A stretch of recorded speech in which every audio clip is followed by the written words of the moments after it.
David T.C. Davies. Mr. Speaker, we should be very grateful to members on the opposite side of the House tonight for showing us very clearly what the difference is between opposition and naked opportunism.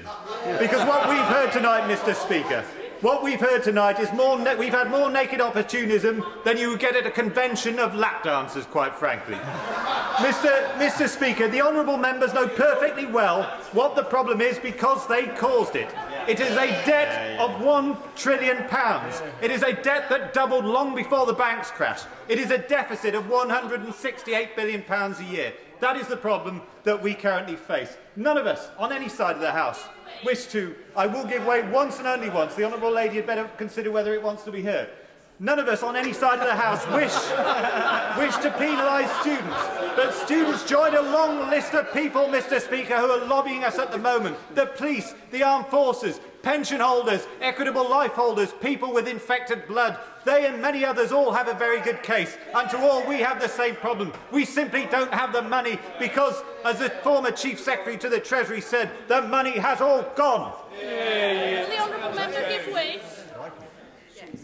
At least it was short. To Susan Ellen James. Yeah. The honourable gentleman seems to forget that in Wales it is a Labour-led administration that is already leading the fight back against this disgraceful policy that his party are proposing. The honourable gentleman often forgets what the majority consensus are in Wales. Will he please acknowledge that this evening?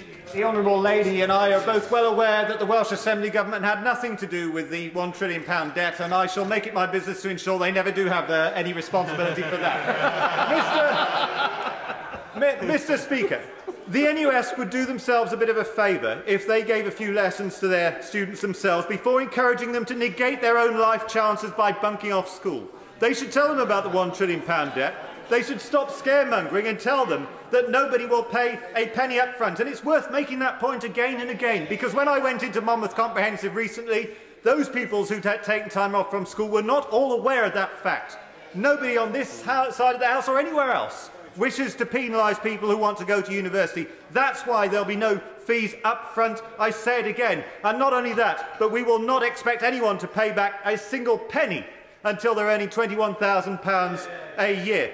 I do question, Mr. Speaker, personally, it's a personal view, and I often find myself with a personal view in this House, whether it's wise for more than 50% of the population to go to university, to do degree courses of 3 and sometimes 4 years, when some of them will receive lectures, as one young lady told me, of only 5 hours a week. I question that. Not many others, it is true, do. But as long as we have that situation has to be paid for. And I think I would take issue with one other point the NUS make. They say, and I don't disagree with this, that it benefits all of society when people go to university. It benefits all of society when people leave school and go and get a job, as I did. I didn't go to university, Mr. Speaker. I paid my taxes after I left school. I don't think that I was disbenefiting society by doing so. And at the age of 21, let me tell honourable members, some may sneer on that side of the House, I decided that I needed extra qualifications.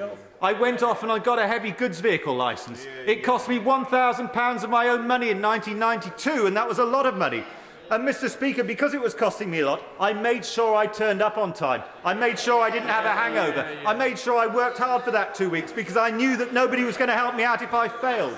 And one of the consequences of this scheme, which nobody wanted to bring about, is that everyone will now be asking themselves those questions. If I'm going to pay for it, is this going to get me a better job?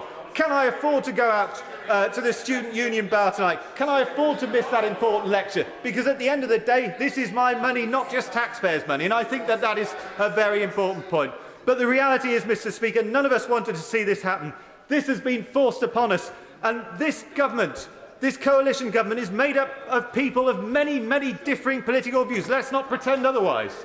And, Mr. Speaker, there is one thing that unites us all on this side of the House, and that is that we are prepared to face up to the difficult decisions that the members opposite front. We are not prepared, Mr. Speaker, to allow tomorrow's generation to pay for the mistakes of yesterday's politicians.